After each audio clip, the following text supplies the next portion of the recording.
JSpiders Punjagutta branch. So this is one of our students. He got placed in a company. So let him share his experience. So first, please introduce yourself. Hi everyone, myself Sravan.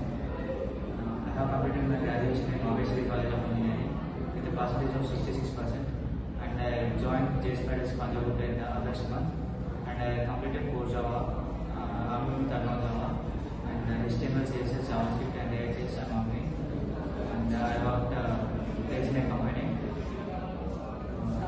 Now you have attended how many batches? How many classes you have attended till now? Core Java completed. Yeah, core Java is completed. Okay. HTML, CSS, JavaScript is completed. Completed. AHS also ongoing. Yes, yes. So who was your trainer? How was your trainers here? What you have learned from them? The technology by trainer was Srinagar sir, and React.js by trainer was Kitana, and core Java Vivek sir, and Pawan sir. Advanced Java is Radha. Okay, so what you have learned from them? How was the trainers here? How was their teaching?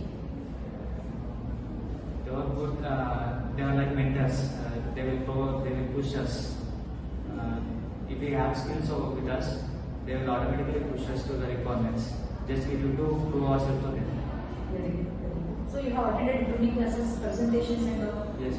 How was it? Is it we really get benefited by those things? It was most beneficial because some days after the completion of classes, we will get forward of the core subject. Yes. So these grouping classes will improve us revising the concepts. Yes, to revise all the concepts. So anything you want to speak about overall JSpiders, you can share your experience. Just one word, the backbone for me. Very good. All the best, do well. Okay.